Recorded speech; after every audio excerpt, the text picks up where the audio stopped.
7. The Roman Crassus was defeated in 53 BC by the Parthian cavalry when they fired backwards with devastating effect. The Sidonians were also famed for their skill in archery. 8. Cephalus, who shot his wife Procris by mistake. 9. Hercules. 10. Telamon. 11. Aesculapius, who came to Rome in the form of a snake. 12. Vulcan, Hephaestus, was cast down from Olympus to the Isle of Lemnos. 13. One of the Argonauts. He was swallowed up by the sea. 14. A later retraction by Milton. The line appears in the original to separate it from what came before it. 15. Diomedes wounded Venus, Aphrodite, at Troy. See Homer IL. v. 335 to 343. On the gunpowder plot. Point 1. Cum simul in regem nuper satrapas Britannos ossus es infandum perfide fo nefas falla? An en mitis voluisti ex part videri, et pens armalicum pietate silis, silicet hos alti messuris ad atria cali, sulfurio cura flammabilis rotis. Qualiter alferis caput inviolable parsis liquid Jordanios turbine raptus agros. 1. The poems on the subject of the gunpowder treason 2 I have not translated, both because the matter of them is unpleasant, and because they are written with an asperity, which, however it might be warranted in Milton's day, would be extremely unseasonable now. W.C. 2. This includes, on the 5th of November, below. Another on the same. 16. Tentasti calo donus Jacobumque septem gemino bellua monti lates? Ni meliora tuum paret der munera numen, pars precid donus insidiosa tues. Alcadem sine t consortia serus adavit astra, nec inferni pulveris usus op. Sic podius foetus in coelum pelcaculos, et quot habet brutos Roma profana deos, namque hac aut alia quemca juveris arte, creed mihi, cali vix bene scandediter. 10. Another on the same. Purgatorem anime derisit Jacobus ignum, et sine quos superum non adunda domus. Frendut hoc trina monstrum latial corona movit, and horrificum cornuadina minax. Et nec annultus et temnis mea sacra Britain, supplicium sprita religioni debis. Et si steligeras unquam penetraveris arsus, non nisi per flammas tris patebiditer. O quam funestos sessinisti proxima vero, verbac ponderibus vix caritura sui. 10. Nam prop terterios sublime rotatus ab igni ibid ad etherias umbra perusta plagas. Another on the same. Quem modo Roma sui devavrat impia diris, et stige damnerat tenerioque sinu, hunc vice mutata jam tolera gestit ad astra, et cupit ad superos eve here usque deos. On the inventor of gunpowder. Praise in old time the sage Prometheus one, who stole ethereal radiance from the sun, but greater he, whose bold inventions strove to emulate the fiery bolts of Jove. To Leonora, one singing in Rome. Point 2. Angelus unique sus, sic credite gentes, obtigit etheris alesh ab ordinibus. Quid mirum? Leonora tibi si gloria major, nam tua presentum vox sonnet ipsa deum. Aut deus, aut vacui cert mens tertia celi pertua secreto gatura serpit agens, facilis docet mortalia corda sensim immortali asvescara passi sono. Quod si cuncta cadem deus est, per cunctaque fusus, in te una loquitur, citera mutus habet. 10. 1. Leonora Baroni, celebrated Neapolitan singer. Milton heard her perform at the palace of Cardinal Barberini in I-638. 2. I have translated only 2 of the 3 poetical compliments addressed to Leonora, as they appear to me far superior to what I have omitted. W.C. Another to the same.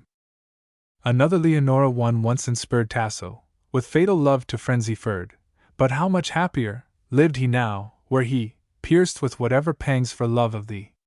Since could he hear that heavenly voice of thine, with Adriana's lute too of sound divine, fiercer than Pentheus 3 though his eye might roll, or idiot apathy benumb his soul, you still, with medicinal sounds, might cheer his senses wandering in a blind career. 10. And sweetly breathing through his wounded breast, charm, with soul-soothing song, his thoughts to rest. 1. Leonora d'Este, supposed lover of Torquato Tasso. 2. Adriana Baroni, who accompanied her daughter on the lute. 3 a mad Theban king. Another to the same. Naples, too credulous, boast no more the sweet-voiced siren buried on thy shore, that, when Parthenope one deceased, she gave her sacred dust to a Chalcidic too grave, for still she lives, but has exchanged the hoarse Posilippo for Tiber's placid course, where, idol of all Rome, she now in chains of magic song both gods and men detains. One of the sirens. 2 from Chalcis, whence the Greek colonies of South Italy came.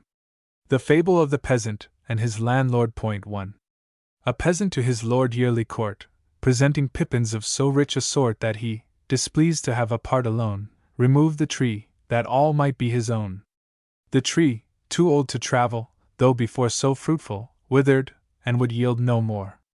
The squire, perceiving all his labor void, cursed his own pains, so foolishly employed, and, "Oh," he cried, "that I had lived content with tribute, small indeed, but kindly meant! 10 my avarice has expensive proved to me, has cost me both my pippins and my tree." 1 added to the elegies in the I-673 edition. 2. Poems in various meters. On the death of the Vice-Chancellor, a physician. 1. Learn ye nations of the earth the condition of your birth, now be taught your feeble state, know, that all must yield to fate. If the mournful rover, death, say but once resign your breath vainly of escape you dream, you must pass the Stygian stream. Could the stoutest overcome death's assault, and baffle doom, 10 Hercules had both withstood undiseased by Nessus' blood. 2. Ne'er had Hector pressed the plain by a trick of Pallas slain, nor the chief to Jove allied 3 by Achilles' phantom died. Could enchantments life prolong, Circe, saved by magic song, still had lived, and equal skill had preserved Medea still. 420. Dwelt in herbs and drugs a power to avert man's destined hour, learned Machaon 5 should have known doubtless to avert his own. Chiron had survived the smart of the hydra-tainted dart, 6, and Jove's bolt had been with ease foiled by Asclepiades. 7. Thou too, sage, of whom forlorn Helicon and Ciramorn, 30 still hadst filled thy princely place, regent of the gowned race. Hadst advanced to higher fame still, thy much ennobled name, nor in Charon's skiff explored the Tartarian gulf abhorred. But resentful Proserpine, jealous of thy skill divine, snapping short thy vital thread thee too numbered with the dead. 40. Wise and good, untroubled be the green turf that covers thee, thence in gay profusion grow all the sweetest flowers that blow. Pluto's consort bid thee rest. Iacchus pronounced thee blessed. To her home thy shade consign, make Elysium ever thine. 1 Dr. John Goslin, Regius Professor of Medicine at Cambridge. He died on the October 21st, I-626. 2 A centaur whom Hercules shot with a poisoned arrow. Hercules was later poisoned by the centaur's blood-stained robe, which he was induced to put on. 3 Sarpedon. See Homer il. 16, 477–491. For Circe and Medea were enchantresses. 5 Son of Aesculapius. He was a healer to the Greeks during the siege of Troy. See Homer il. 11, 514. 6 The centaur Chiron was killed by Hercules' poisoned arrows.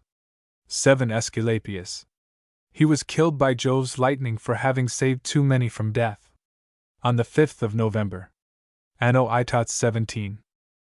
Ampius extrema veniens Jacobus abarcto to Carginas populos, late que potentia regna Albionum tenuit, jam que inviolable foetus septra Caledonius conjuncturit Anglicus Scotis, pacificusque novo felix dives que sedabat in solio, occultique doli securus and hostis, cum ferus ignifluo regnans assuranti tyrannus, eumenitum pater, etherio vegas exul Olimpo. Forte per immensum terrum eraverat orbum, dynamer in celeris socios, vernasque fideles, 10 participes regni post funerum moesta futuros, hic. Tempi states medios siet er dires, illic unanimes odium strut inter amicos, armat and invictus in mutua viscera gentis, regnac olivifera verdit Florentia pace, et quascunc vidit puri virtutis amantes, hos cupid agisera imperio, fraudumque magister tentat in excessum celeri corrumpere pectus, insidiasque locat tucitas, cassesque latens tendit, et cautos rapiat. Seu Caspia tigris 20 in sequitur trepidam deserta per avia predum noct sub iliuni, and somno nictantibus astris. Talibus infestat populos summonus and urbs cinctus Carolii fumanti turbine flammi. Jam que fluentisones albentia rupibus arva apparent, and terra deo delectum marino, cui nomen didirat quandam Neptunia proles amphitrioniadin canon dubitavit atrasem aequor tranito furiali poscur bello, anti expugniti crudelia secula Troi. 30 at simul hanc opibusc and festa pe spedum aspicit, and pings donus serialibus agros, quod magus doluit, venerantum numina veri sancta Dei populum, tandem suspiria rupit tardrios ignes and luridum olentia sulphur.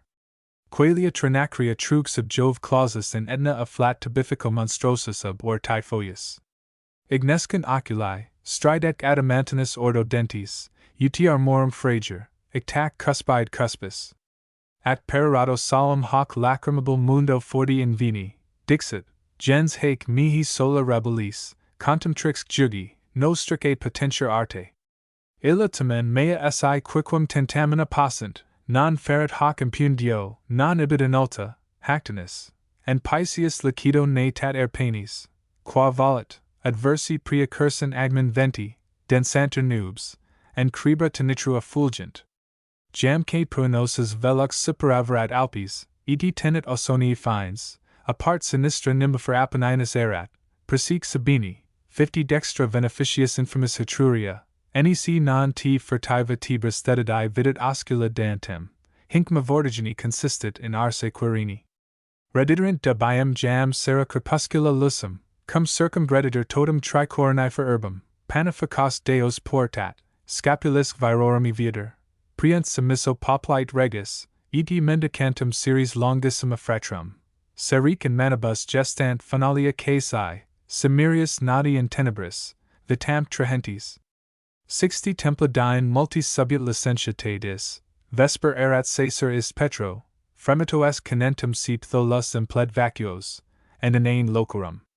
Qualiter exiliulit bromius, bromic caterva, orgia cantantes in Ecionio eracintho, dum trimit atonitus vitrius acipus in Indies, et procul ipsi cava responsat rupi Scythiran.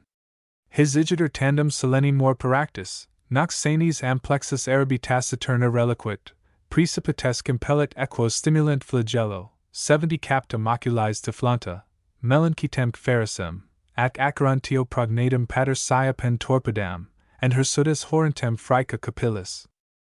Interia regum domitor, flegitantius hairs ingreditor thalamos, nec enim secretus adulta producit steros molli sine pellis nox, ad vix compositos somnus claubat ocellos, cum niger umbrarum dominus, rector que silentem, praeditor communum falsa sub imagine tectus astitit, assumptus micurunt tempora canis, 80 barba sinus promissa tigit.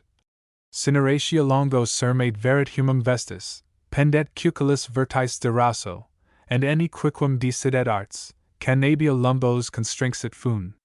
Salaces, tarda fenestratus vigens vestigia calcius. Talus uti fama est, vasta Franciscus eremo tetravaga bader solus per lustra ferrerum, silva streak tulit genti pia verba salutis impius, ac lupos damuit, libicosque leons. Sub dolus at tali serpens velatus amicta 90 solvit in has phalax ora execrantia voces. Dormis nate? Idiamni tuas sopra primit artis?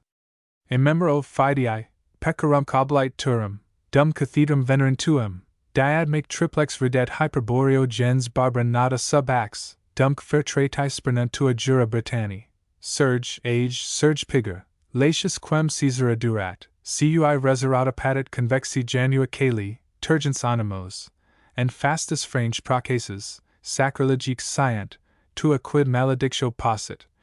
100 et quid apostolici possit custodia clavis, et mimer hesperi disjectum ulciscur classum, mersac iberorum laudo vexilla. Profundo, sanctorum cruci tot corpora fixa probrosi, thermoduntia nuper regnanti puella. At tu si tenero mavis torpescara lecto crescentesque negas hosti contundera vires, tyrannum implebit numeroso melita pontum, signac aventino ponet fulgentia call, reliquias veterum frangit, flammis cremabit, 110 Sacrac calcabit pedibus tua cala profanis, cujus godbant solis der basha regis. Nec tamen hunc bellus and aperto marte licesses, iridis au labor, tu calidus utera fraude, quaelibet hereticis disponere ricia fas est, jamque ad concilium extremis rex magnus ob oris patricios vocat, and procerum de stirpi creatos, grandivos patres trabia, canisc verendos, hos tu membradum poteris conspurgera in oras, at dare and seniors. Nitrati pulveris igni 120 edibus injecto, qua convenir, sub imis. Protinus ipsi igiter quascum habet Anglia fidos propositae, factique mon, quisquam turum audebit semi non jussa facesser papae. Perculsosque metus subito, caspaun custipentis invidat vel gallus atrox, vel civis iberis seculus sic illic tandem Mariana redibit, tucin belligeros iterum dominabiris Anglos. Et nequid timies, divos divas que secundas accipi, quac tues celebranter numina fastais. 130 Dixit and ad cedos ponens maleficis amictis fugit ad infandum, regnum illidabile, let hen. Jam rosia eoes pandens tithonia portus vestit in oratus redunti lumen terris. Maestake ad hoc nigri deplorens funeran nadi irrigat ambrosius montana cacumina guttis. Cum samos pepillit stellate janitor olli nocturnos vices, and somnia grata revolvens. Es locus aeterna septis caligen noctis vasta ruinosi quandam fundamina tecti, 140 nunc torvi speluncaphoni, prototique bilinguis ephora quos uno peperit discordia parta. Hic intercumenta jacent preruptake saxa, assa in humida virum, and trajecta cadavera ferro, hic dolus in tortis semper sedeta terro celis, Georgiac, and stimulis armata columnia fauces, et furor, ac vai moriendi milvidenter et timor, exanguisque locum circumvalet horror, perpetuac leaves permuta silentia manes exululent, tellus and sanguine conchia stagnat. 150 Ipsi idiom pavidi latitant penetralibus antri et phonos, and prodotes, noloque sequent per antrum horrens, scopulosum, atrum feralibus umbris diffugiant sans, and retro lumina vortant, hos pugils Romi per secula longa fide les evocat antists Babylonius, ac ida fader. Finibus occiduus circumfusum incolit equor gens exosa mihi, prudens natura negavit indignum penitus nostro conjuntura mundo, illic, sic jubio, celeri contendite gressu, 160 Tartariac leaves deflenter pulvera in oras et rex and perider satrapi, celerata propago et quat fidei calura cupidine veri concilii socios adhibit. Oprisque ministros. Finearat, rigidi cupide perora gemelli. Interia longo flectens curvamine calos despiciti theria dominus cafulgarat arse, vinac perversi ridet conamina turbi, ac sui causam populi volit ipsi turi. Esse ferent spatium, quad distata beside terra 170 fertilis Europe, and spectat Mariatidas undas. Hic turis posita est titanidos ardua fami area, lata, sonens, rutilis vicinir astris quam superimpositum vel athos vel pelion ossi mil fors aditusc patent, totidemque fenestri, amplake pertenuis translucent atria muros. Excitat hic varios plebs agglomerata susurros, qualiter instrupitant circum multralia bombis agmina muscarum, aut texto per ovilia junco, dum canis estivum cili petit. Ardua culmen 180 ipsa cadem summa sedet ultrix matris in arse, oribus innumeris cinctum caput eminet ali, quaes sonatum exiguum trahit, ac levissima captat murmura, ab extremis patchli confinibus orbis. Nec tot aristoride servator aenicae juvenci isidos, imitae vulvidas lumina vultu, lumina non unquam tacito natantia somno, lumina subjectas late spectantia terris. Istis illa solit loca luz currentia sit per lustrare, idiom radianti impervia soli. 190 Milanisque loquax auditac visicae linguis quilibet affundit temeraria, vericae mendax nunc minuit, modo confictus sermonibus augit. Sed timena nostro meriuisti carmine laudis fama, bonum quo non alia veracious ullum, nobis digna cani, nec te memoras pigebit carmine tam longo, servati silis et umli officius vaga diva tues, tibi redimus equa. T deus eternos motu cotemperat ignes, fulmen primisso alaquitur, terraque tremant, 200 fama siles? And T latet impia papisterum conjurata coers in mic miasc Britannos, et nova septrigero quids meditata Jacobo, nec plura, illa statim sit mandata tonantis, et satis anti fugax stridens induit alas, induit and various exilia corpora plumis, dextra tubum gestit temisio ex aer sonoram. Nec mora jam panis sedentes remigit auras, ac parum est cursus cellars preaverter nubes, jam ventos, jam solis equos post terga reliquit, 210 et primo Angliacus solito de mor per herbs ambiguas voces, incertaque murmura spargit, mox arguta dolos, and detestable vulgit perditionis opus, nec non facta horrida dictu, authoresque addit celeris. Nec gorilla casus insidious loca structa silit, stupura relatus, et perder juvens, perder tremura puelli, effitique senas perder, tantiec. Rini sensus additatum subito penetraverat omnem adam men interia populi miserescit ab alto 220 etherius pater, and credelibus obstitit ossus papiculum, capti poenas raptanter ad acres, ad pia thura deo, and gradi solvunter honores, compita leda focis genealibus omnia fumit, tubachoros juvenilis agit. Quintoque Novembris null dies toto occurrit celebratur anno. On the death of the Bishop of Ely. 1 Anno Itot 17. My lids with grief were tumid yet, and still my sullied cheek was wet with briny dews profusely shed for venerable Winton dead, to when fame, whose tales of saddest sound alas, are ever truest found, the news through all our cities spread of yet another mitred head by ruthless fate to death consigned, Ely, the honor of his kind. 10 At once, a storm of passion heaved my boiling bosom. Much I grieved, but more I raged, at every breath devoting death himself to death. With less revenge did Naso 3 when hated Ibis was his theme, with less, Archilochus, for denied the lovely Greek, his promised bride. But lo! While thus I execrate, incensed, the minister of fate, 20 wondrous accents soft, yet clear, wafted on the gale I hear. Ah, much deluded! Lay aside thy threats and anger misapplied. Art not afraid with sounds like these to offend whom thou canst not appease? Death is not, wherefore dream'st thou thus? The son of Night and Erebus, nor was of fell one Erinnys born 5 in gulfs, where chaos rules forlorn 30 but sent from God, his presence leaves, to gather home his ripened sheaves, to call encumbered souls away from fleshly bonds to boundless day, as when the winged hours excite, and summon forth the morning light, and each to convoy to her place before th eternal Father's face. But not the wicked them, severe yet just, from all their pleasures here 40 he hurries to the realms below, terrific realms of penal woe. Myself no sooner heard his call than, scaping through my prison wall, I bade adieu to bolts and bars, and soared with angels to the stars, like him of old, to whom 'twas given to mount, on fiery wheels, to heave in.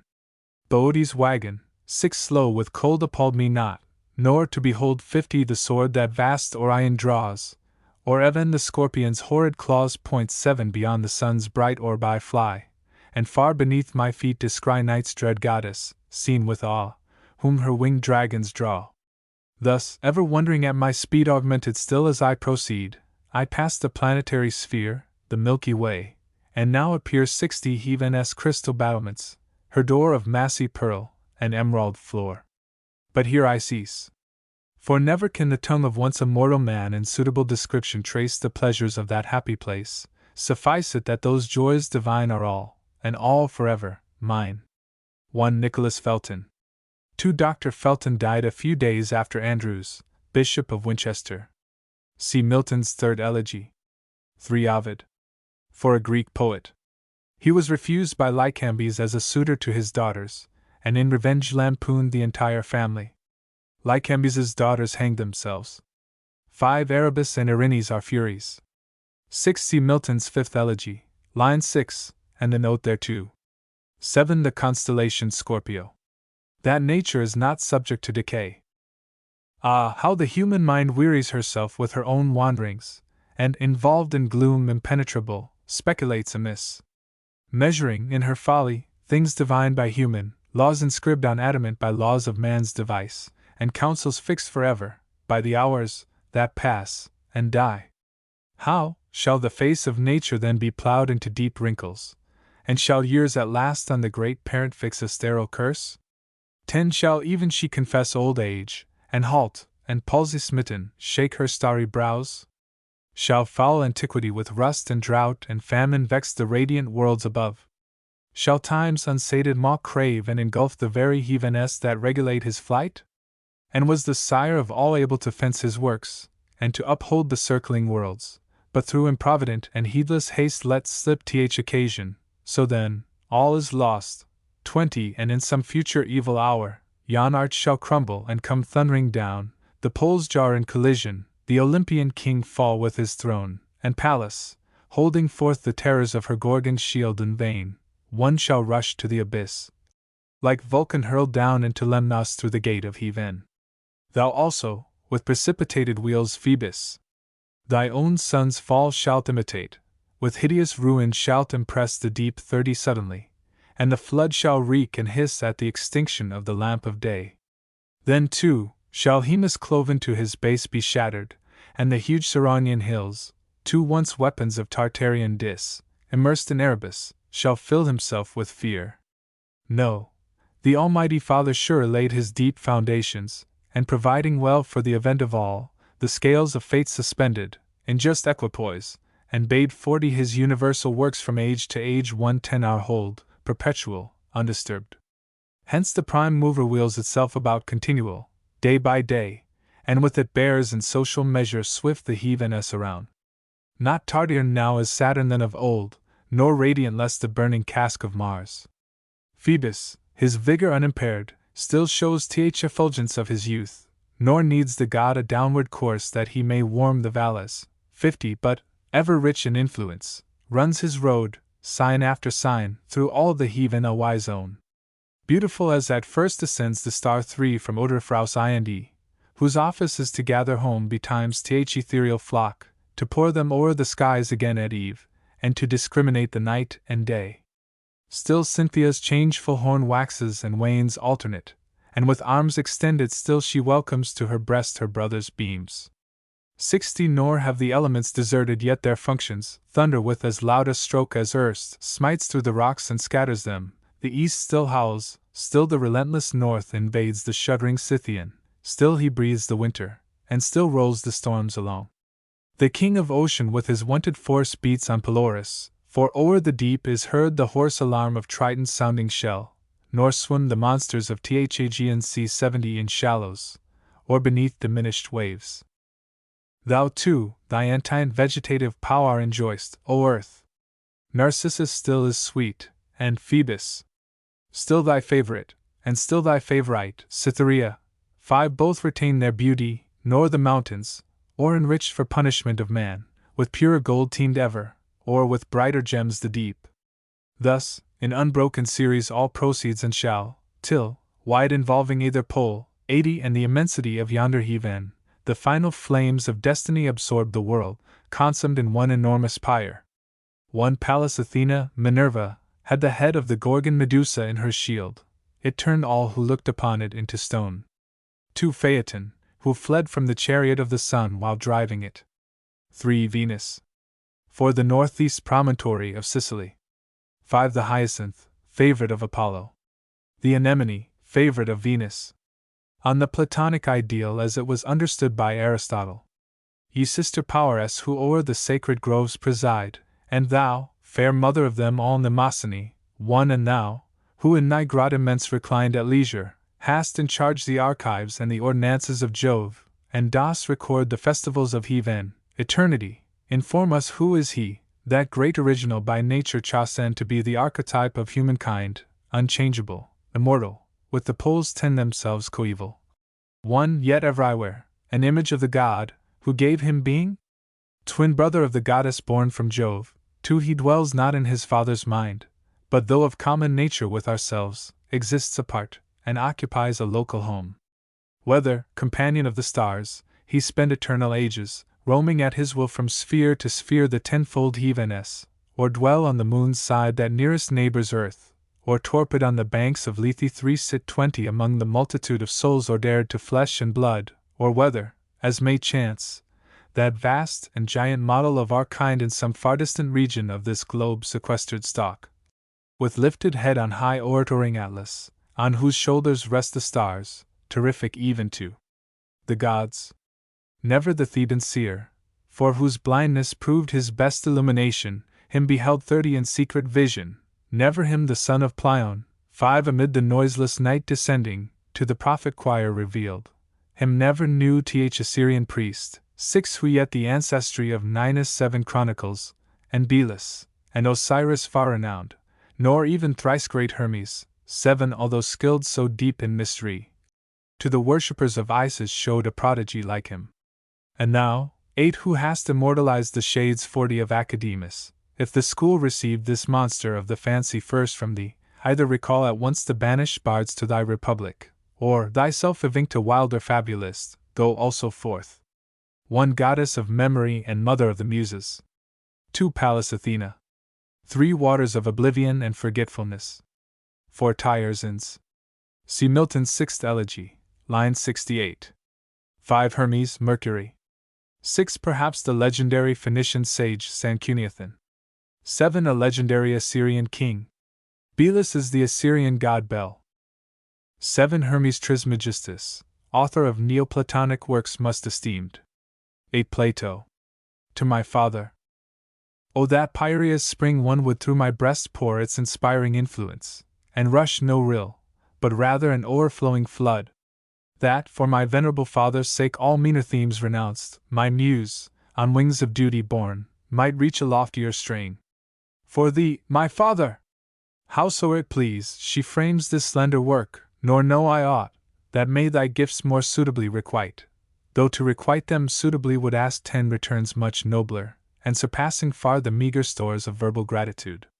But such as I possess, I send thee all.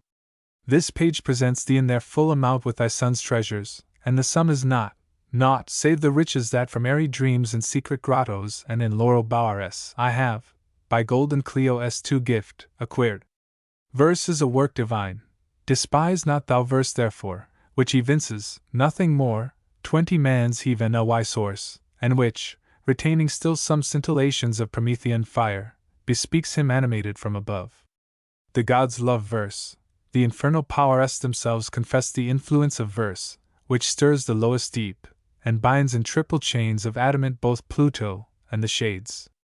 In verse the Delphic priestess, and the pale tremulous Sibyl make the future known, and he who sacrifices, on the shrine 30 hangs verse, both when he smites the threatening bull, and when he spreads his reeking entrails wide to scrutinize the fates enveloped there. We too, ourselves, what time we seek again our native skies, and one eternal now shall be the only measure of our being, crowned all with gold, and chanting to the lyre harmonious verse, shall range the courts above, and make the starry firmament resound.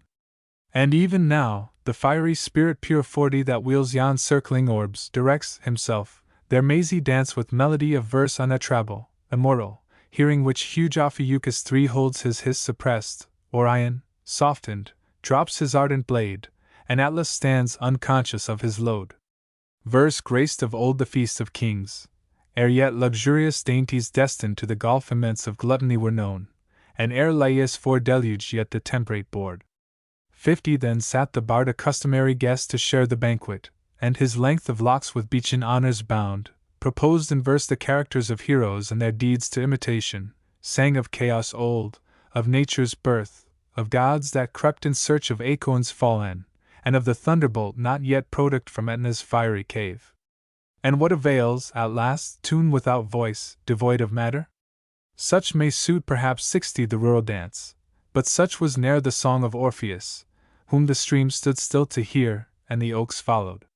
Not by chords alone well touched, but by resistless accents more to sympathetic tears the ghosts themselves he moved, these praises to his verse he owes. Nor thou persist, I pray thee, still to slight the sacred 9, and to imagine vain and useless powers by whom inspurred thyself art skill to associate verse with airs 70 harmonious, and to give the human voice 1,000 modulations, ere by right indisputable of Arion's fame. 5 Now say, what wonder is it, if a son of thine delight in verse, if so conjoined in close affinity. We sympathize in social arts and kindred studies sweet? Such distribution of himself to us was Phoebus' choice. Thou hast thy gift, and I mine also, and between us we receive, 80 Father and Son, the whole inspiring God. No, howsoe'er the semblance thou assume of hate, thou hatest not the gentle Muse, my Father. For thou never badst me tread the beaten path and broad that leads right on to opulence, nor didst condemn thy son to the insipid clamors of the bar, to laws voluminous and ill observed, but, wishing to enrich me more, to fill my mind with treasure, ledst me far away 90 from city din to deep retreats, to banks and streams Aeonian, 6, and, with free consent didst place me happy at Apollo's side. I speak not now, on more important themes intent, of common benefits, and such as nature bids, but of thy larger gifts, my Father, who, when I had opened once the stores of Roman rhetoric, and learned the full-tongued language of the eloquent Greeks, whose lofty music cracked the lips of Jove, 100 thyself didst counsel me to add the flores that Gallia 7 boasts, those two with which the smooth Italian his degenerate speech adorns, that witnesses his mixture with the Goth, and Palestine's prophetic songs divine. 8 to sum the whole. Whatever the heaven contains, the earth beneath it, and the air between, the rivers and the restless deep, may all prove intellectual gain to me, my wish concurring with thy will. Science herself, 110 all cloud removed, inclines her beauteous head and offers me the lip, if, dull of heart, I shrink not and decline her gracious boon. Go now, and gather dross, ye sordid minds that covet it. What could my Father more, what more could Jove himself, unless he gave his own abode, the heaven in which he reigns? More eligible gifts than these were not Apollo's to his son, had they been safe as they were insecure, who made the boy 120 the world's vice-luminary, bade him rule the radiant chariot of the day, and bind to his young brows his own all-dazzling wreath. I therefore, although last and least, my place among the learned in the laurel grove will hold, and where the conqueror's ivy twines, henceforth exempt from th unlettered throng profane, nor even to be seen by such. Away then, sleepless care, complaint away, and envy, with thy jealous leer malign. 130 Nor let the monster calumny shoot forth her venom tongue at me. Detested foes! Ye all are impotent against my peace, for I am privileged, and bear my breast safe, and too high, for your viperian wound. But thou, my Father! Since to render thanks equivalent, and to requite by deeds thy liberality exceeds my power, suffice it, that I thus record thy gifts, and bear them treasured in a grateful mind. 140 Ye too, the favorite pastime of my youth, my voluntary numbers, if ye dare to hope longevity, and to survive your master's funeral pile, not soon absorbed in the oblivious Lethean gulf, shall to futurity perhaps convey this theme, and by these praises of my sire improve the fathers of a distant age. 1. A fount sacred to the Muses. 2. The Muse of history. 3. The serpent, a constellation. For Bacchus or wine. 5. John Milton Sr. was a fine musician. Arion was a lyric poet of Methymna, in Lesbos, who was saved from drowning by dolphins which he charmed with his song. 6. Aeonia is a plain in Boeotia. 7. France. 8. The Old Testament Scriptures. Psalm Xiv 1. When Israel by Jehovah called from Egypt's hostile plain, poured forth in numbers as the sand and sought the adjacent main, then God descended from on high to lead the favored race to rule o'er Jacob, and his name in Judah's tribe to place. The sea at their approach alarmed in wild amazement fled 10, and Jordan's flood was driven back within its fountainhead. The mountains from their bases shook, confessed the parent God. With sudden throes like rams they skipped and broken, fell abroad. The little hills by the same power were from their center torn, like lambs resistless they gave way in tumult wild, upborne. 20 Ye waves, what strange amazement, say'st on you that you fled? Thou Jordan too! On Israel's march, why driven to thy head? Ye mountains, whence this sudden fright that shook you from your base? And whence, ye little hills, your flight from Israel's chosen race? Tremble, thou earth! Jehovah leads, and guards the might host. 30 That God, who by his awful word commands the stream to flow to from flinty rocks, and pouring thence, to form the lake below. 1 Translated from the Latin, and not Milton's Greek poem. Milton's own English version, presented below, was done, he tells us, at 15 years old. 2 See Exodus, chapter I7. Psalm Xiv.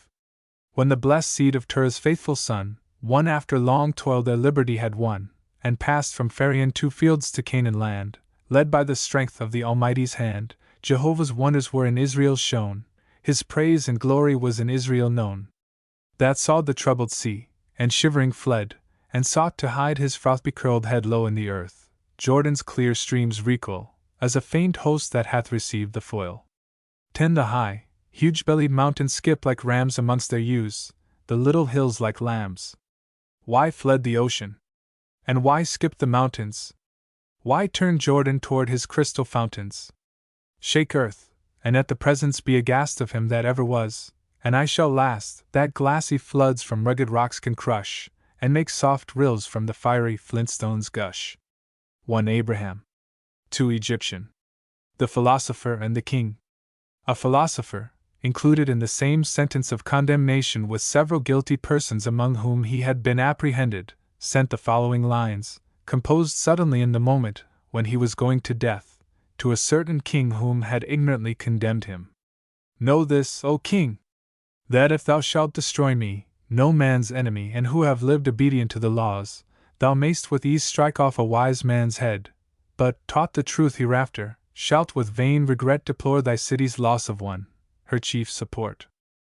On the engraver of his portrait. 1. Survey my features, you will own it clear that little skill has been exerted here. My friends, who know me not here, smile to see how ill the model and the work agree. 1 Greek lines placed by Milton beneath the engraved portrait of himself by William Marshall in the I-645 edition of his poems. The handsome Milton disliked Marshall's picture and took revenge with this epigram, which Marshall, ignorant of Greek, engraved beneath the portrait. Another translation of the same point. 2. Look on myself, you will own at once this copy of me, taken by a dunce. My friends, who gaze and guess not whom ye see, laugh. Would ye think it? He intended me. To Giovanni Salzilli, a Roman poet, in his illness. Skazens. 1. My halting muse, that dragst by choice along thy slow step, in melancholy song, and lickst that pace expressive of thy cares not less than Dioppia's 2 sprightlier airs when in the dance she beats with measured tread heaven's floor in front of Juno's golden bed, salute Salcillus, who to verse divine prefers, with partial love, such lays as mine. Thus writes that Milton then, who wafted o'er from his own nest on Albion's stormy shore 10 where Eurus, fiercest of Th'Aeolian band, sweeps with ungoverned rage the blasted land. Of late to more serene Ausonia came to view her cities of illustrious name, to prove, himself a witness of the truth, how wise her elders, and how learned her youth. Much good, Salcillus, and a body free from all disease, that Milton asks for thee, who now endurest the languor, and the pains that bile inflicts diffused through all thy veins, 20 relentless malady. Not mov to spare by thy sweet Roman voice, and Lesbian air. Health, Hebe's sister, send us from the skies, and now, Apollo, whom all sickness flies, Pythias, or Paean, or what name divine soe'er thou choose, haste, heal a priest of thine. Ye groves of Faunus, and ye hills that melt with vinous dews, where meek Evander 3 dwelt. If aught salubrious in your confines grow, strive which shall soonest heal your poet's woe. 30 That, rendered to the muse he loves, again he may enchant the meadows with his strain. Numa, reclined in everlasting ease amid the shade of dark embowering trees, viewing with eyes of unabated fire his loved Egeria, shall that strain admire. So soothed, the tumid Tiber shall revere the tombs of kings, nor desolate the year, shall curb his waters with a friendly rain, and guide them harmless till they meet the main. 40. 1 The original is written in a measure called skazon, which signifies limping, and the measure is so denominated because, though in other respects iambic, it terminates with a spondee, and has consequently a more tardy movement. The reader will immediately see that this property of the Latin verse cannot be imitated in English. Wc. 2 Diopeia was one of Juno's nymphs. 3 The Aventine Hill. Evander, great-grandson of Pallas, king of Arcadia, migrated to Italy about 60 years before the Trojan War. To Giovanni Battista Manso, Marquis of Villa. 1. Giovanni Battista Manso, Marquis of Villa, is an Italian nobleman of the highest estimation among his countrymen, for genius, literature, and military accomplishments. To him Torquato Tasso addressed his Dialogue on Friendship, for he was much the friend of Tasso, who has also celebrated him among the other princes of his country, in his poem entitled Jerusalem Conquered, Book 20. Among cavaliers magnanimous and courteous, Manso is resplendent. During the author's stay at Naples he received at the hands of the Marquis 1,000 kind offices and civilities, and desirous not to appear ungrateful, sent him this poem a short time before his departure from that city.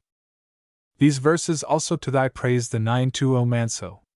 Happy in that theme design, for, Gallus and Maecenas 3 gone, they see none such besides, or whom they love as thee, and if my verse may give the meed of fame, thine too shall prove an everlasting name.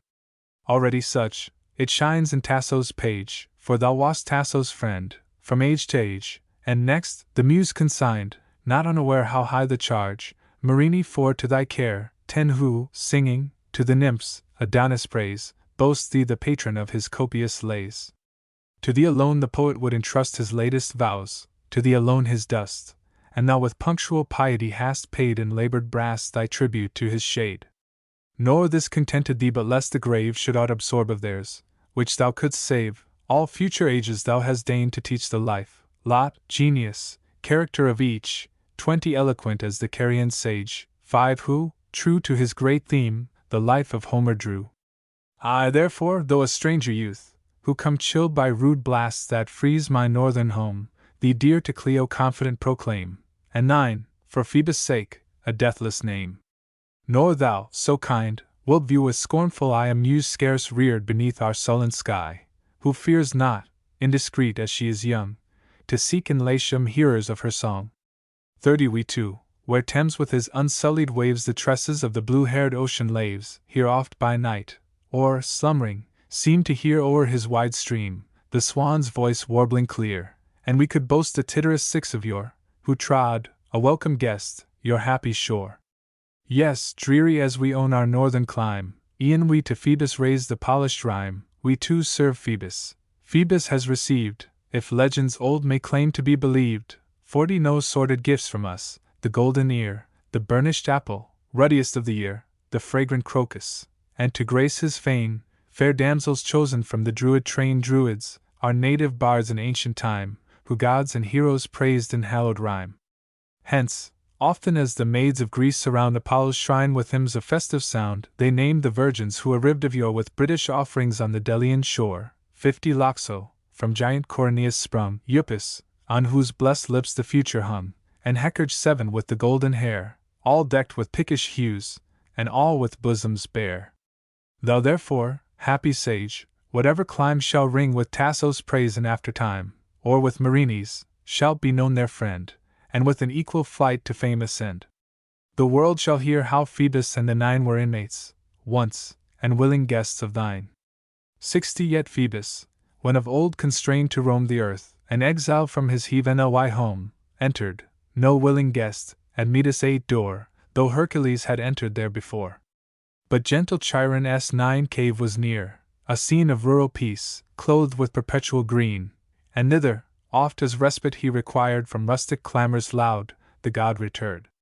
There, many a time, on Peneus' bank reclined at some oak's root, with ivy thick entwined, 71 by his hospitable friend's desire he soothed his pains of exile with the lyre.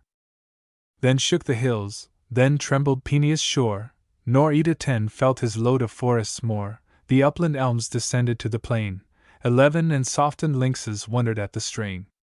Well may we think, O dear to all above, thy birth distinguished by the smile of Jove, and that Apollo shed his kindliest power, and Maia's son, 12 on that propitious hour, 80 since only minds so born can comprehend a poet's worth, or yield that worth a friend. Hence, on thy yet unfaded cheek appears the lingering freshness of thy greener years, hence, in thy front and features, we admire nature unwithered, and a mind entire. O might so true a friend to me belong, so skilled to grace the votaries of song, should I recall hereafter into rhyme the kings and heroes of my native clime, 90 Arthur the Chief, who even now prepares, in subterraneous being, future wars, with all his martial knights, to be restored each to his seat around the federal board. And oh, if spirit fail me not, disperse our Saxon plunderers in triumphant verse. Then, after all, when, with the past content, a life I finish, not in silence spent, should he, kind mourner, o'er my deathbed bend, I shall but need to say, be yet my friend! 100 he, faithful to my dust, with kind concern shall one place it gently in a modest urn. He too, perhaps, shall bid the marble breathe to honor me, and with the graceful wreath 13 or of Parnassus or the Paphian I shall bind my brows, but I shall rest a while. Then also, if the fruits of faith endure, and virtue's promise recompense be sure, born to those seats, to which the blessed aspire by purity of soul, and virtuous fire, these rites, as fate permits, I shall survey with eyes illumined by celestial day, 110, and every cloud from my pure spirit drive in, joy in the bright beatitude of heaven. 1 Milton's account of Manso, translated. 2 The Muses. 3 Cornelius Gallus, Roman Iliist. See Virgil, Eclogue 6, 64-66, and X. Maecenas, Roman patron of letters. See Horace, Odes I-1. For author of the Adon, a poem on the story of Venus and Adonis. 5 Herodotus, to whom the life of Homer is attributed. 6 Chaucer, called Tityrus in Spenser's Pastorals. 7 The maidens who brought offerings to Delos.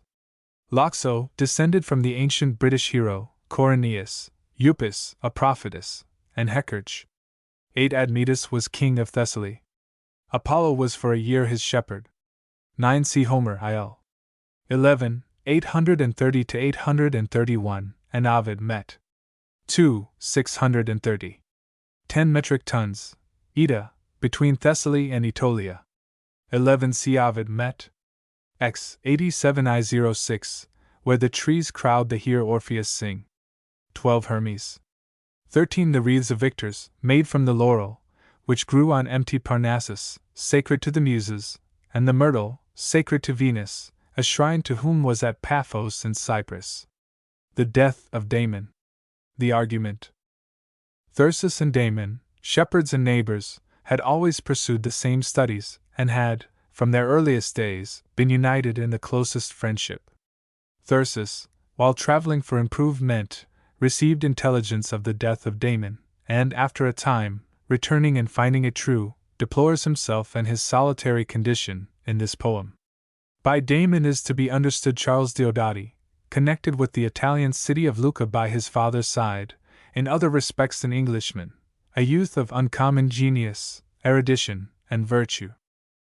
Ye nymphs of Himera 1, for ye have shed erewhile for Daphnis 2 and for Hylas dead, and over Bion's long-lamented bier, the fruitless mead of many a sacred tear, now, through the villas laved by Thames rehearse the woes of Thyrsis in Sicilian verse, what sighs he heaved, and how with groans profound he made the woods and hollow rocks resound young Damon dead, nor even ceased to pour his lonely sorrows at the midnight hour. 10 The green wheat twice had nodded in the ear, and golden harvest twice enriched the year, since Damon's lips had gasped for vital air the last time, nor Thyrsis yet was there, for he, enamored of the muse, remained in Tuscan Fiorenza long detained, but, stored at length with all he wished to learn, for his flock's sake now hasted to return, and when the shepherd had resumed his seat at the elm's root within his old retreat. 20 Then 'twas his lot then, all his loss to know, and from his burthened heart, he vented thus his woe. Go, seek your home, my lambs, my thoughts are due to other cares than those of feeding you. Alas! What deities shall I suppose in heaven or earth concerned for human woes, since, O my Damon, their severe decree so soon condemns me to regret of thee? Depart'st thou thus, thy virtues unrepaid with fame and honor, like a vulgar shade? 30 Let him forbid it, whose bright rod controls, and separates sordid from illustrious souls, drive far the rabble, and to thee assign a happier lot with spirits worthy thine. Go, seek your home, my lambs, my thoughts are due to other cares than those of feeding you. Whatever befall, unless by cruel chance the wolf first give me a forbidding glance, thou shalt not moulder undeplored, but long thy praise shall dwell on every shepherd's tongue. 40 To Daphnis first they shall delight to pay, and after him, to thee the votive lay, while Pales 3 shall the flocks and pastures love, or Faunus to frequent the field or grove, at least if antient piety and truth with all the learned labors of thy youth may serve thee aught, or to have left behind a sorrowing friend, and of the tuneful kind. Go, seek your home, my lambs, my thoughts are due to other cares than those of feeding you. 50 Yes, Damon, such thy sure reward shall be, but what doom awaits unhappy me? Who now my pains and perils shall divide, as thou wast wont, forever at my side, both when the rugged frost annoyed our feet, and when the herbage all was parched with heat, whether the grim wolves ravaged to prevent, or the huge lions, armed with darts we went? Whose converse, now, shall calm my stormy day, with charming song who, now, beguile my way? 60 Go, seek your home, my lambs, my thoughts are due to other cares than those of feeding you. In whom shall I confide? Whose counsel find a balmy medicine for my troubled mind? Or whose discourse with innocent delight shall fill me now, and cheat the wintry night, while hisses on my hearth the pulpy pear, and blackening chestnuts start and crackle there, while storms abroad the dreary meadows whelm, and the wind thunders through the neighboring elm? 70 Go, seek your home, my lambs, my thoughts are due to other cares than those of feeding you.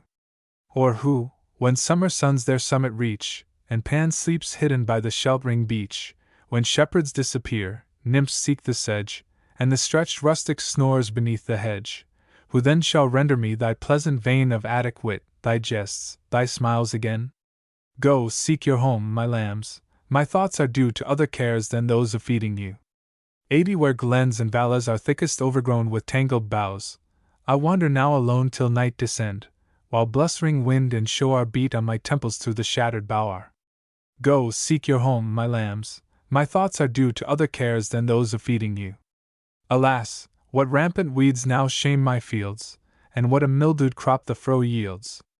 My rambling vines unwed to the trees bear shriveled grapes, my myrtles fail to please, 90 Nor please me more my flocks. They, slighted, turn their unavailing looks on me, and mourn. Go, seek your home, my lambs, my thoughts are due to other cares than those of feeding you. Aegon invites me to the hazel grove, Amintas, on the river's bank to rove, and young Alphesiboas to a seat where branching elms exclude the midday heat.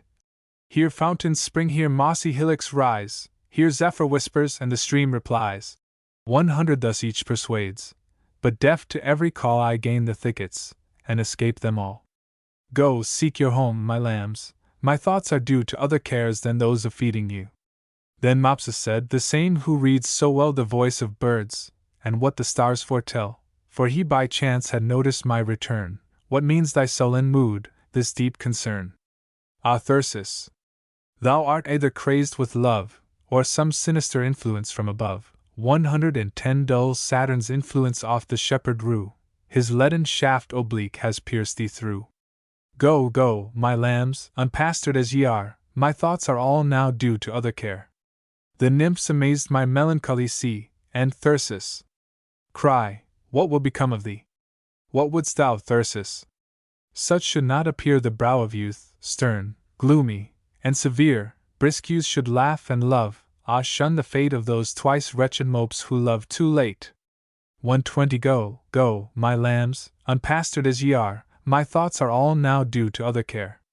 Eagle with Hyas came, to soothe my pain, and Baucis' daughter, Dryope the vain, for fair Dryope, for voice and finger neat known far and near, and for her self-conceit, came Chloris too, whose cottage on the lands that skirt the Idomenian current stands.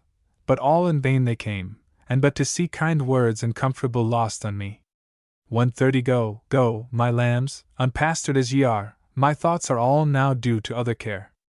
I'll blessed indifference of the playful herd, none by his fellow chosen or preferred. No bonds of amity the flocks enthrall, but each associates and is pleased with all. So graze the dappled deer in number-roused droves, and all his kind alike the zebra loves. The same law governs where the billows roar and Proteus shoals o'erspread the desert shore. 140 The sparrow, meanest of the feathered race, his fit companion finds in every place, with whom he picks the grain that suits him best, flits here and there, and late returns to rest, and whom if chance the falcon make his prey, or hedger with his well-aimed arrow slay, for no such loss the gay survivor grieves, new love he seeks, and new delight receives. We only, an obdurate kind, rejoice, scorning all others, in a single choice. 150 we scarce in thousands meet one kindred mind, and if the long-sought good at last we find, when least we fear it, death our treasure steals, and gives our heart a wound that nothing heals. Go, go, my lambs, unpastured as ye are, my thoughts are all now due to other care. Ah, what delusion lured me from my flocks, to traverse alpine snows, and rugged rocks? What need so great had I to visit Rome now sunk in ruins, and herself a tomb? 160 or, had she flourished still as when, of old for her sake Tityrus forsook his fold, what need so great had I to incur a pause of thy sweet intercourse for such a cause to place the roaring sea, rocks, mountains, woods, between my friend and me? Else, I had grasped thy feeble hand, composed thy decent limbs, thy drooping eyelids closed, and, at the last, had said, farewell, ascend, nor even in the skies forget thy friend. 170 Go, go, my lambs, untended homeward fare, my thoughts are all now due to other care. Although well pleased, ye tuneful Tuscan swains, my mind the memory of your worth retains, yet not your worth can teach me less to mourn my Damon lost. He too was Tuscan born in your Lucca, city of renown, and wit possessed and genius like your own. Oh, how elate was I, when, stretched beside the murmuring course of Arno's breezy tide, 180 beneath the poplar grove I passed my hours, now cropping myrtles, and now vernal flowers, and hearing, as I lay at ease along, your swains contending for the prize of song. I also dared attempt, and, as it seems not much displeased attempting, various themes, for even I can present boasts from you, the shepherd's pipe and osier basket too, and Deity and Frankini both have made my name familiar to the beechen shade, 190 and they are learned, and each in every place renowned for song, and both of Lydian race. Go, go, my lambs, untended homeward fare, my thoughts are all now due to other care. While bright the dewy grass with moonbeams shone, and I stood hurdling in my kids alone, how often have I said, but thou hadst found ere then thy dark cold lodgment underground, now Damon sings, or springes sets for hares, or wickerwork for various use prepares. 200 How oft, indulging fancy, have I planned new scenes of pleasure, that I hopped at hand, called thee abroad as I was wont, and cried, what hoa, my friend, come, lay thy task aside, haste, let us forth together, and beguile the heat beneath yon whispering shades awhile, or on the margin stray of Colne S5 clear flood, or where Cassavelin's grey turret stood. There thou shalt call me simples, and shalt teach thy friend the name and healing powers of each, 210 from the tall bluebell to the dwarfish weed, what the dry land and what the marshes breed, for all their kinds alike to thee are known, and the whole art of Galen's 6 is thy own. Ah, perish Galen's art, and withered be the useless herbs that gave not health to thee. 12 evenings since, as in poetic dream I meditating sat some statelier theme, the reeds no sooner touched my lip, though new and unassayed before, than wide they flew, 220 bursting their waxen bands, nor could sustain the deep-toned music of the solemn strain. And I am vain perhaps, but will tell how proud a theme I choose. Ye groves, farewell. Go, go, my lambs, untended homeward fare, my thoughts are all now due to other care. Of Brutus, Dardan chief, my song shall be, 7 How with his barks he ploughed the British sea, first from Rutupia's towering headland seen, and of his consort's reign, fair Imogen. 230 of Brennus and Belinus, brothers bold, 8 and of Arviragus, and how of old our hardy sires Armorican controlled, and the wife of Gorlas, who, surprised by Uther in her husband's form disguised. Such was the force of Merlin's art, became pregnant with Arthur of heroic fame. 9 These themes I now revolve, and oh, if fate proportion to these themes my length and date, adieu my shepherds reed, yon pine tree bough 240 shall be thy future home, there dangle thou forgotten and dicest, unless ere long thou change thy Latin for a British song. A British? Even so, the powers of man are bounded, little is the most he can, and it shall well suffice me, and shall be fame and proud recompense enough for me, if USA 10 golden-haired my verse may learn, if Elan, bending o'er his crystal urn, swift whirling Abra, trents o'ershadowed stream, 250 Thames, lovelier far than all in my esteem Tamar's o'er-tinctured flood, and, after these, the wave-worn shores of utmost Orcades go, my lambs, untended homeward fare, my thoughts are all now due to other care. All this I kept in leaves of laurel rind enfolded safe, and for thy view designed this, and a gift from Manso's hand beside, Manso, not least his native city's pride, 2 cups, that radiant as their givers shone, 260 adorned by sculpture with a double zone. The spring was graven there. Here, slowly wind the Red Sea shores with groves of spices lined.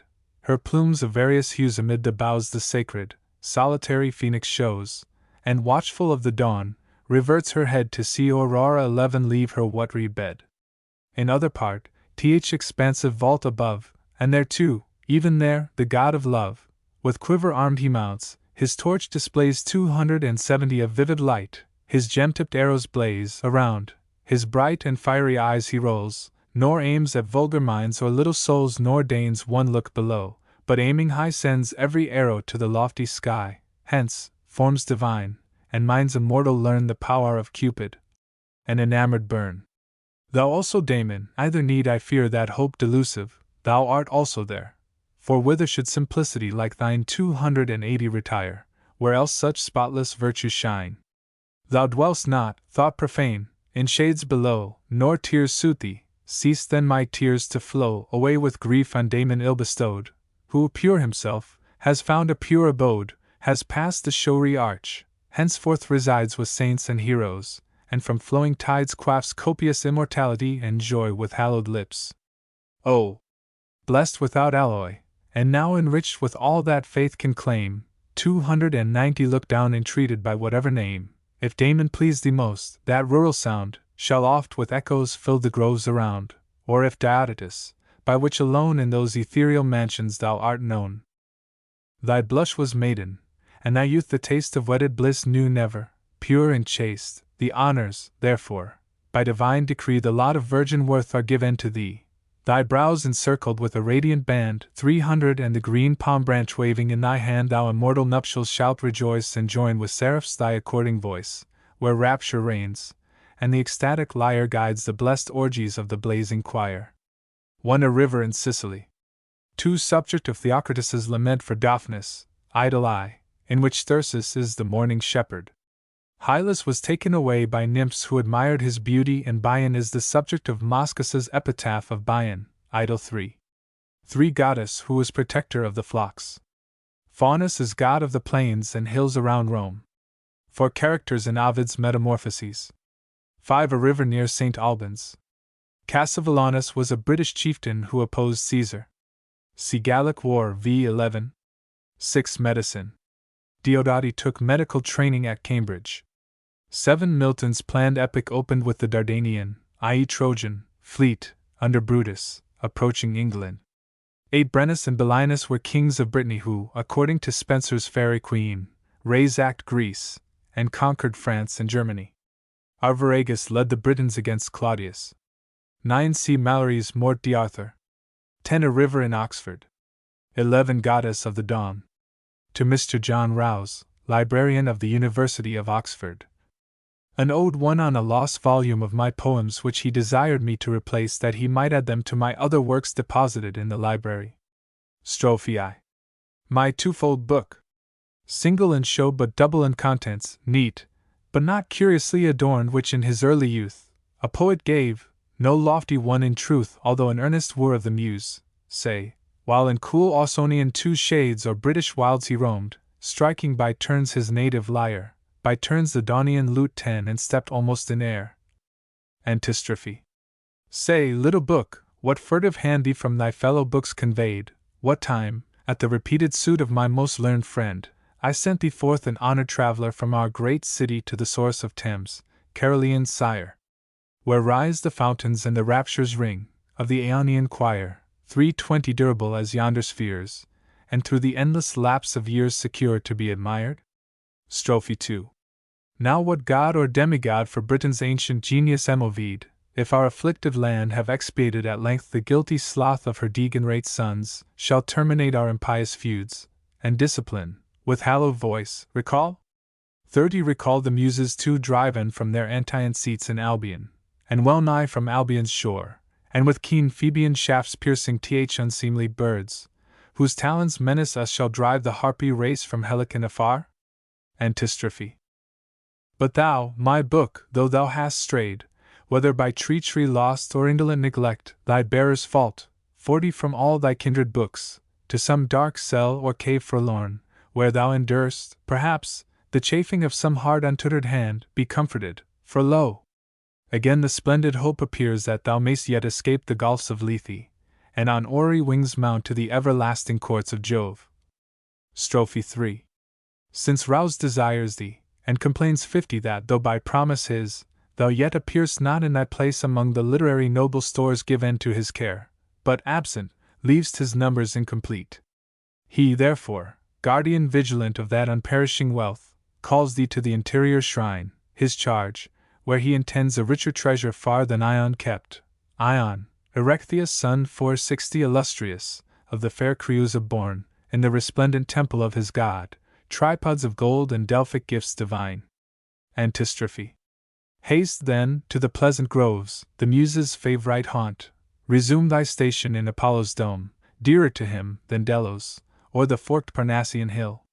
Exulting go, since now a splendid lot is also thine, 70 And thou art sought by my propitious friend, for there thou shalt be read with authors of exalted note, the ancient glorious lights of Greece and Rome. Epode. Ye, then, my works, no longer vain and worthless deemed by me. Whatever this sterile genius has product expect, at last, the rage of envy spent, an unmolested happy home, gift of kind Hermes and my watchful friend, 80 Where never flippant tongue profane shall entrance find, and whence the coarse unlettered multitude shall babble far remote. Perhaps some future distant age less tinged with prejudice, and better taught shall furnish minds of power to judge more equally. Then, malice silenced in the tomb, cooler heads and sounder hearts, 90 Thanks to rouse, if aught of praise I merit, shall with candour weigh the claim. This ode consists of 3 strophes and the same of antistrophes, concluding with an epode. Although these units do not perfectly correspond in their number of verses or in divisions which are strictly parallel, nevertheless I have divided them in this fashion with a view to convenience, or the reader, rather than conformity with the ancient rules of versification. In other respects a poem of this kind should, perhaps, more correctly be called monostrophic. The meters are in part regularly patterned, and in part free. There are 2 Philutian verses which admit a spondee in the 3rd foot, a practice often followed by Catullus in the 2nd foot. Milton's note, translated, W.C. 1. This ode is rendered without rhyme, that it might more adequately represent the original, which, as Milton himself informs us, is of no certain measure. It may possibly for this reason disappoint the reader, though it costs the writer more labor than the translation of any other piece in the whole collection. W.C. 2. Italian. 3. The Muses, who dwelt on Mount Helicon in Aeonia. 4. See Euripides Ion. Paradisum Amos Sam, Lib 2-1. Quales aeriae montis divertis nubes cum surgent, et jam bori tumida or acquirunt, coelum hilers abdit spica caligen vultus, nimbosump nivis aut imbers cogitat ether, tum si jucundo tandem sol prodit or, 5 et crotio montes et pasqua lumen tingit, gaudent omnia, aves mulsent consentibus agros, balatuc ovium cols valesque resultant. 1 Translation of a simile in Paradise Lost. As when, from mountain tops, the dusky clouds ascending, and c. 2. 488 W.C. 3. Translations of the Italian poems I. Fair Lady, whose harmonious name the Reno through all his grassy vale delights to hear, base were, indeed, the wretch, who could forbear to love a spirit elegant as thine, that manifests a sweetness all divine, 5 Nor knows 1,000 winning acts to spare, and graces, which love's bow and arrows are, tempering thy virtues to a softer shine. When gracefully thou speak'st, or singest gay such strains as might the senseless forest move, 10 Now then, turn each his eyes and ears away, who feels himself unworthy of thy love. Grace can alone preserve him, ere the dart of fond desire yet reach his inmost heart. 2. As on a hilltop rude, when closing day imbrowns the scene, some pastoral maiden fair waters a lovely foreign plant with care, that scarcely can its tender bud display borne from its native genial airs away. 5. So, on my tongue these accents new and rare are flowers exotic, which love waters there, while thus, O sweetly scornful, I essay thy praise in verse to British ears unknown, and Thames exchange for Arno's fair domain. 10. So love has willed, and ofttimes love has shown that what he wills he never wills in vain. Oh, that this hard and sterile breast might be to him who plants from heaven a soil as free. 3. Canzoni. They mock my toil, the nymphs and emerald swains, and whence this fond attempt to write, they cry, love songs in language that thou little know'st? How darest thou risque to sing these foreign strains? Say truly, finds not oft thy purpose crossed. 5. And that thy fairest flowers here fade and die. Then with pretense of admiration high, the other shores expect, and other tides, rivers on whose grassy sides her deathless laurel leaf with which to bind 10. Thy flowing locks, already fame provides. Why then this burthen, better far declined? Speak, Canzoni. For me. The fair one said who guides my willing heart, and all my fancy's flights. This is the language in which love delights. 15. 4. To Charles Diodati. Charles, and I say it wondering, thou must know that I who once assumed a scornful air, and scoffed at love, am fallen in his snare. Full many an upright man has fallen so, yet think me not thus dazzled by the flow 5. Of golden locks, or damask cheek, more rare the heartfelt beauties of my foreign fair, a mien majestic, with dark brows, that show the tranquil luster of a lofty mind, words exquisite, of idioms more than one. 10. In song, whose fascinating power might bind, and from her sphere draw down the labyrinth moon, with such fire-darting eyes, that should I fill my ears with wax, she would enchant me still.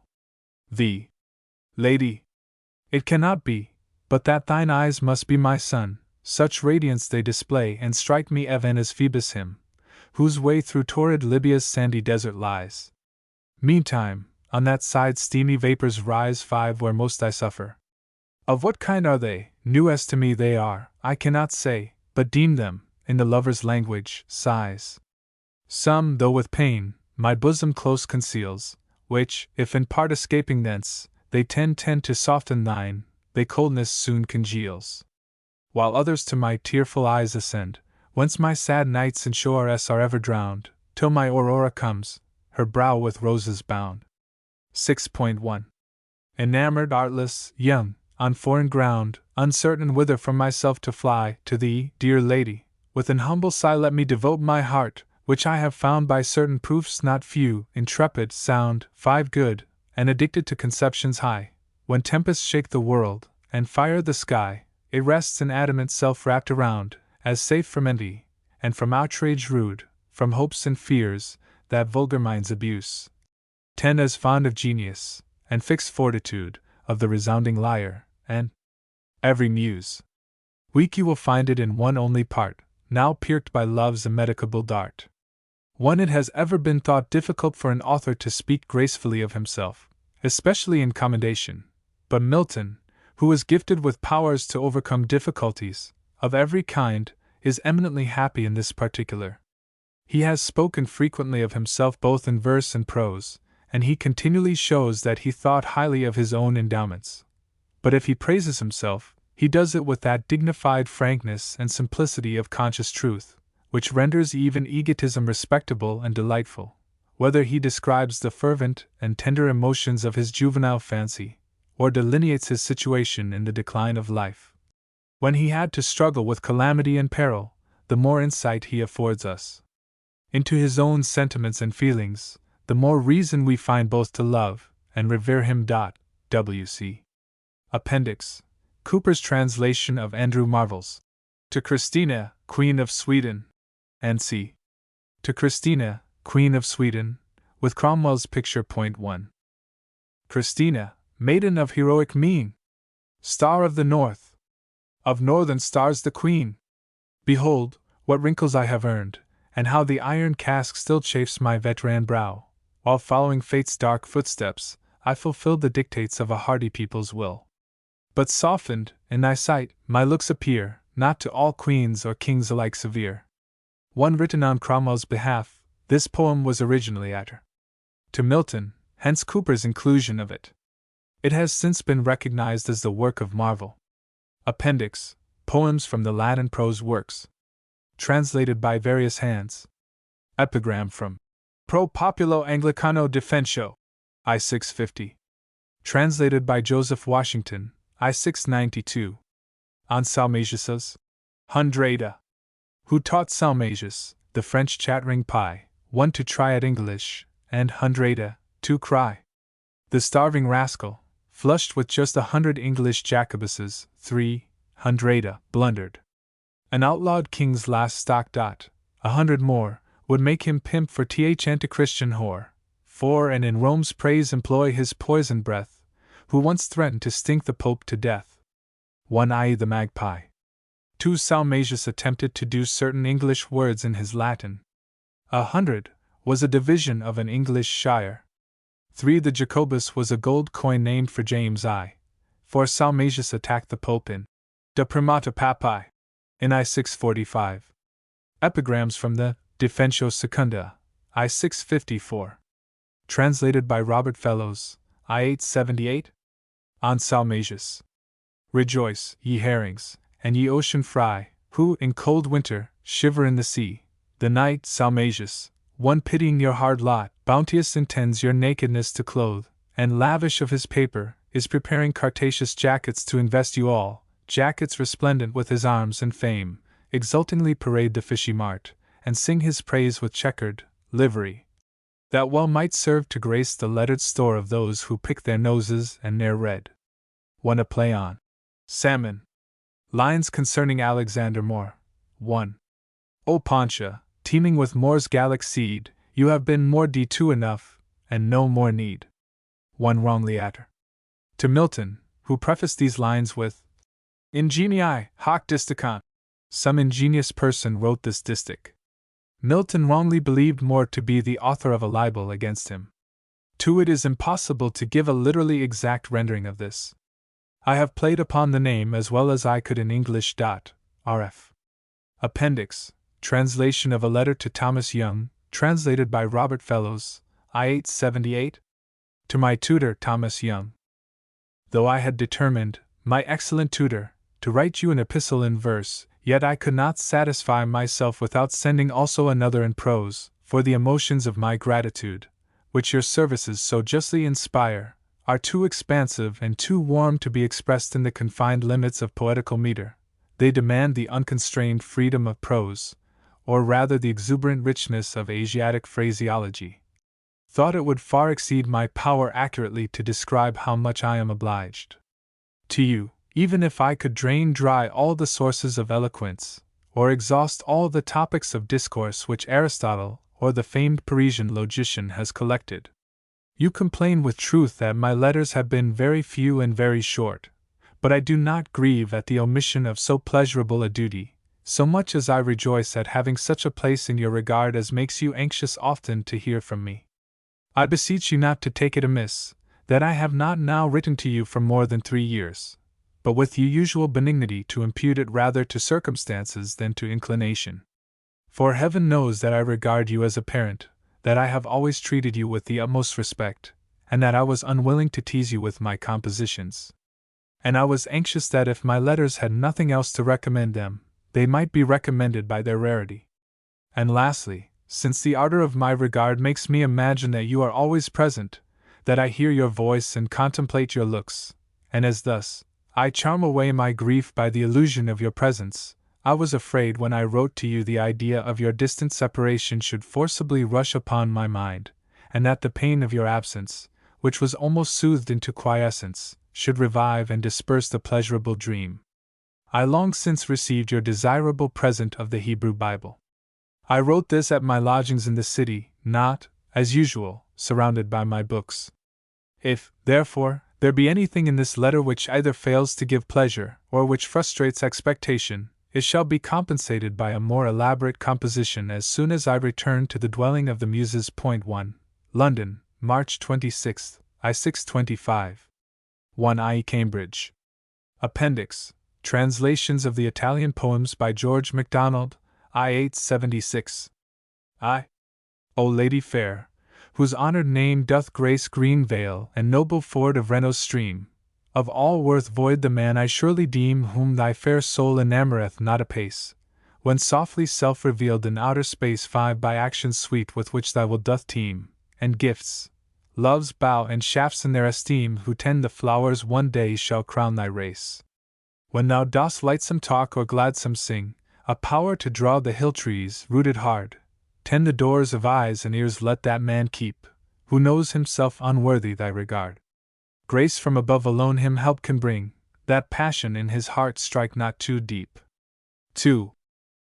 As in the twilight brown, on hillside bare, useth to go the little shepherd maid, watering some strange fair plant, poorly displaced, not thriving in unwonted soil and air, far from its native springtime's genial care. 5 So on my ready tongue hath love essayed of a strange speech to wake new flower and blade, while I of thee, in scorn so debonair, sing songs whose sense is to my people lost. Yield the fair Thames, and the fair Arno gain. 10 Love willed it so, and I, at others' cost, already knew love never willed in vain. Ill would slow mind, hard heart reward the toil of him who plants from heaven so good a soil. 3. Canzoni. Ladies, and youths that in their favour bask, with mocking smiles come round me, prithee, why dost thou with an unknown language cope, love rhyming? Whence the courage for the task? Tell us, so never frustrate be thy hope. 5 And the best thoughts still to thy thinking fly. Thus mocking they, the other streams, they cry, the other shores, another sea demands, upon whose verdant strands are budding, every moment, for thy hair, 10 Immortal guerdon, leaves that will not die, an overburden on thy back wide bare. Song 1 I will tell thee, thou for me reply, my lady saith and her word is my heart, this is love's mother tongue, and fits his part. 15. 1 Idle. Canzoni. 4. To Charles Diodati. Diodati, and I mused to tell the tale, this stubborn eye, that love was wont despise, and made a laughter of his snares, unwise, am fallen, where honest feet will sometimes fail.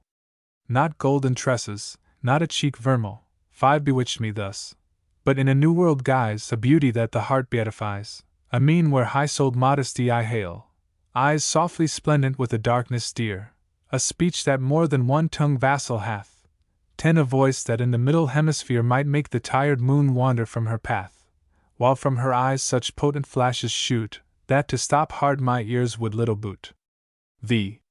Truly, one my lady sweet, your blessed eyes, it cannot be but that they are my son, as strong they smite me as he smites upon the man whose way o'er Libyan desert lies, the while a vapour hot doth me surprise. 5 From that side springing where my pain doth won, perchance accustomed lovers, I am none, and know not, and their speech call such things sighs, a part shut in, itself, sore vexed, conceals, and shakes my bosom, part, undisciplined. 10 Breaks forth, and all about in ice congeals, but that which to mine eyes the way doth find, makes all my nights in silent showers abound, until my dawn too returns, with roses crowned. 1 Correcting MacDonald's, certes, idle, per certo. 2 Idle, alba, I suspect a hint at the lady's name, G.M. 6 A modest youth, in love a simpleton, when to escape myself I seek and shift, lady, I of my heart the humble gift vow unto thee. In trials many a one, true, brave, it has been, firm to things begun, 5 By gracious, prudent, worthy thoughts uplift. When roars the great world in the thunder rift, its own self, armor adamant, it will don, from chance and envy as securely barred, from hopes and fears that still the crowd abuse, 10 As inward gifts and high worth coveting, and the resounding lyre, and every muse. There only wilt thou find it not so hard where love hath fixed his ever cureless sting.